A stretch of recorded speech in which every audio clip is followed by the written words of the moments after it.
తెలిసి తెలిసి మన దేశంలో జరిగే అనర్థాలు మీరిప్పుడు చూడబోతున్నారు.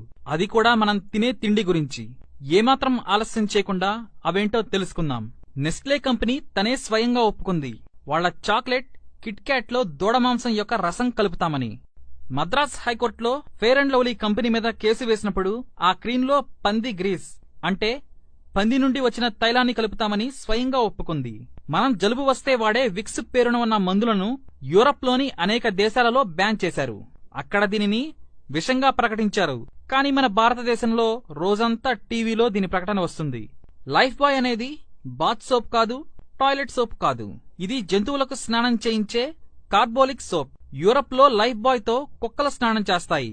కానీ భారతదేశంలో 10 కోట్ల జనాభా దీనితో రుద్ది స్నానం చేస్తారు. కోక్, పెప్సీ నిజంగా టాయిలెట్ క్లీనర్స్ అని ఎప్పుడో నిరూపితమైంది. ఇందులో 21 రకాల వేరువేరు విష పదార్థాలున్నాయి. ఇంకో విశేషం ఏమిటంటే మన శాసనసభ క్యాంటీన్లో కోక్, పెప్సీ అమ్మకాలను బ్యాన్ చేశారు. కానీ దేశం నలుమూలలా దీన్ని అమ్ముతున్నారు. ఇక హెల్త్ టానిక్ అని పేరు చెప్పి అమ్ముతున్న విదేశీ కంపెనీలు బూస్ట్, కాంప్లాన్, హార్లిక్స్, మాల్టోవా, ప్రోట్నిక్స్. వీటన్నిటినీ ఢిల్లీలోని ఆల్ ఇండియా ఇన్స్టిట్యూట్ అంటే భారతదేశంలోనే అన్నిటికన్నా పెద్ద ల్యాబ్. ఈ ల్యాబ్ లో పరీక్షించగా తేలిందేంటంటే కేవలం వేరుశనగ పిప్పి నుంచి తయారవుతుందని. అంటే వేరుశనగ నుంచి నూనె తీయగా దాని వేస్ట్ మిగులుతుంది. దానిని గ్రామాలలో పశువులు తింటాయి. దానితో ఈ హెల్త్ టానిక్లు తయారవుతాయి. మరో విశేషం, అమితాబ్ బచ్చన్ కు ఆపరేషన్ అయింది. అది 10 గంటలు జరిగింది. అప్పుడు డాక్టర్లు ఆయన పెద్ద పేగును కట్ చేసి తీసేశారు. డాక్టర్లు ఏం చెప్పారంటే కోక్, పెప్సీ ఎక్కువగా తాగటం వల్ల అది కుళ్లిపోయిందని చెప్పారు. ఆ మరునాటి నుంచి అమితాబ్ బచ్చన్ వీటి ప్రకటనలు చేయటం మానేశారు. చాలా మందికి పిజ్జా తినడంలో మజా వస్తుంది. సరే, అసలు పిజ్జా ఎలా తయారవుతుంది? ముందుగా పిజ్జా అమ్మే కంపెనీలు చూద్దాం. Pizza hut, Domino's, KFC, McDonald's, pizza corner, Papa John's pizza, California pizza kitchen. ఈ కంపెనీలన్నీ అమెరికావి. మీరు కావాలంటే ఒకసారి చెక్ చేయండి. ఇక పిజ్జాలో టేస్ట్ కోసం E631 ఫ్లేవర్ ఎన్హాన్సర్ దీన్ని కలుపుతారు. అది పంది మాంసం నుంచి తయారవుతుంది. మీరు ఒకసారి గూగుల్లో చూడండి, మీకే తెలుస్తుంది. ఇక మనం తినే పదార్థాలు, తాగే పదార్థాలపైన, ఆ ప్యాకెట్లపైన ఈ కోడ్స్ ఉంటే వాటిలో ఈ పదార్థాలు కలుస్తాయి. అవేంటో చూద్దాం.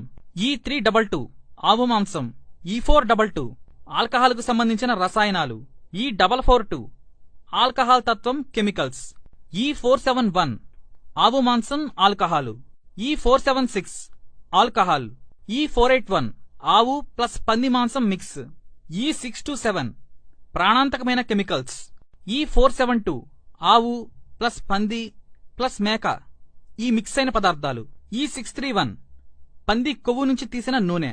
ఇక ఈ కోడ్స్ అన్నీ ఎక్కువగా మీకు విదేశీ కంపెనీల chips, biscuits, chewing gums, Kurkure, Maggi ఇలాంటి ప్యాకెట్లపై కనిపిస్తాయి. ఇది అపోహ కాదు, పూర్తిగా నిజం. అయినా నమ్మకం లేకపోతే ఒకసారి గూగుల్లో క్లియర్ గా సెర్చ్ చేసి చూడండి, మీకే అర్థమవుతుంది. ఇక మ్యాగీ ప్యాకెట్ పైనైతే ఇంగ్రీడియంట్స్ లో చూడండి, ఫ్లేవర్ E635 అని రాసి ఉంటుంది. అంతేకాదు, మీరు కావాలంటే ఇప్పుడు మీరు చూస్తున్న నంబర్లన్నీ గూగుల్లో చెక్ చేసి చూడండి. ఇవేంటో తెలిస్తే దిమ్మ తిరగటం ఖాయం. భారతదేశంలో 121 కోట్ల జనాభాలో కేవలం 10% జనం 10 రూపాయల పళ్లరసాలు తాగితే నెలకి 3600 కోట్లవుతుంది. కానీ మీరు కోకోకోలా, పెప్సీ తాగి 3600 కోట్ల రూపాయలను దేశం బయటికి పంపుతున్నారు. కోకోకోలా, పెప్సీ లాంటి కంపెనీలు ప్రతిరోజు 7000 కోట్ల కన్నా ఎక్కువ దోచేస్తున్నాయి. చెరకు రసం, కొబ్బరి నీళ్లు, పళ్లరసాలకు గనక మీరు మారినట్లయితే మీరు దేశం యొక్క 7000 కోట్ల రూపాయలను కాపాడి మన రైతులకు ఇచ్చినట్టవుతుంది. అప్పుడు రైతులు ఎట్టి పరిస్థితుల్లో ఆత్మహత్యలు చేసుకోరు. కాబట్టి విదేశీ వస్తువులపై మోజు తగ్గించుకోండి. స్వదేశీ వస్తువులనే వాడండి. దేశ ఆర్థిక వ్యవస్థను బలపరచండి.